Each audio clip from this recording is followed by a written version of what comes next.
Expert हमारे साथ लगातार बने हुए हैं। आचार्य रामगोपाल दीक्षित हमारे साथ हैं, आयुर्वेद आचार्य, आयुष मंत्रालय से कनेक्टेड हैं। साथ ही साथ डॉक्टर डी के गुप्ता सीएमडी हैं। साथ ही डॉक्टर अभिनव भनोट भी हमारे साथ जुड़े हुए हैं।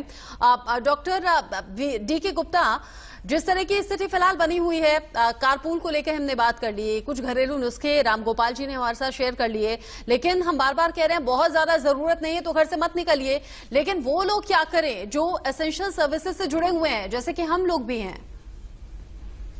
बिल्कुल, जो एसेंशियल सर्विसेज से जुड़े हैं उन लोगों को तो बाहर निकलना ही पड़ेगा, चाहे एडमिनिस्ट्रेशन के लोग हों, डॉक्टर्स हों, मीडिया के लोग हों या अन्य कर्मचारीगण हों। तो इन लोगों को प्रिकॉशन रखना है कि निकलते समय जाएं तो अपने ऑफिस में अगर पॉसिबल हो तो एयर प्यूरिफायर लगा लें। जैसा भी बताया था डॉक्टर साहब ने कि अगर कोई ग्रीन प्लांटेशन अंदर ऑफिस के अंदर कर सकते हैं तो वो कर लें, ठीक है।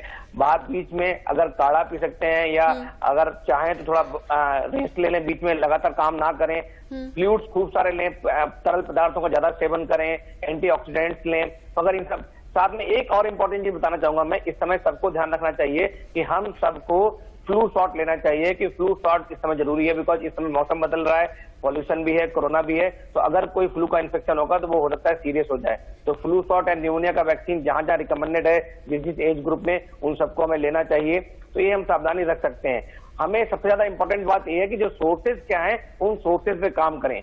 हमें जो पता है कि सबसे ज्यादा पॉल्यूशन फैलता है व्हीकल्स के जो धुआं निकलता है, एमिशन होता है, 40% के आसपास वहां से आता है। 20% जो इंडस्ट्रियल गैसेस है, इंडस्ट्रियल का जो वेस्टेज है उससे निकलता है। और 20 से 25% जो हमारी जो कंस्ट्रक्शन साइट्स हैं उनसे जो पार्टिकल्स और जो कण निकलते हैं उससे होता है। और बाकी 5-10% तो है जो पराली जलती है और जो बाकी दूसरे जो कंबस्टेंट हम जलाते हैं उन सबसे निकलता है। तो अगर हम सोर्स पे काम करें, सरकार भी सोर्स पे काम करे कि अच्छा पब्लिक ट्रांसपोर्ट सिस्टम होना चाहिए। अब चूंकि इस समय कोरोना की वजह से हम लोग कार पूलिंग में दिक्कत होगी तो बड़ी डबल समस्या है। तो इस समय ध्यान रख के हमें कैसे मैनेज कर रहे हैं कि कार पूलिंग भी बचानी है या कार पूलिंग करनी है, तो उस समय हमें मास्क और शील्ड का ध्यान रखना है, हैंड हाइजीन का ध्यान रखना है। पब्लिक ट्रांसपोर्ट में भी सोशल डिस्टेंसिंग और फिजिकल डिस्टेंसिंग का फॉलो करना है।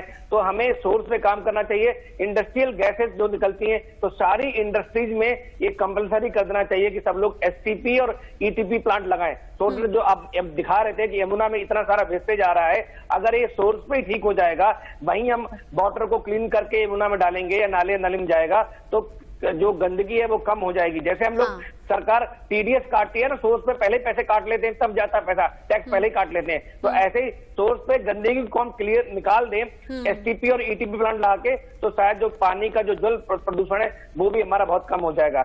ऐसे ही जो कंस्ट्रक्शन साइट्स हैं, खास करके जब हमें पता है सितंबर से लेकर जनवरी तक पॉल्यूशन लेवल बहुत बढ़ जाता है, तो इस समय हमें कंस्ट्रक्शन साइट्स को बंद कर देना चाहिए, जैसे एनजीटी ऑलरेडी कर चुकी है। या ऐसे जो हमारे बहुत सारे जनरेटर चल रहे होते हैं इनको बंद कर देना चाहिए, यूपीएस बैकअप देना चाहिए। सोलर प्लांट, सोलर सर्विसेज को हमें बढ़ावा देना चाहिए, उसमें सब्सिडी ज्यादा देनी चाहिए। जो एनसीआर में बहुत सारी इंडस्ट्रीज लगी हुई हैं इनको कुछ सब्सिडी देके बाहर शिफ्ट करना चाहिए, उससे दूसरे शहरों का टायर 2 और टायर 3 सिटीज का विकास भी होगा और यहाँ पॉल्यूशन लेवल कम हो जाएगा। तो सरकार को हर कोने पे, हर सेक्टर पे, हर स्टेट में, ये सही कहा आपने, पे काम करना पड़ेगा, तब जाके ये सही कहा आपने। क्योंकि हमारी और आपकी कोशिश से थोड़ा बहुत बदलाव हो सकता है, लेकिन जो मेजर चेंजेस होंगे या जो मेजर योजनाएं होंगी वो सरकार और प्रशासन की तरफ से ही होनी है। ये आपने बहुत सही जानकारी दी।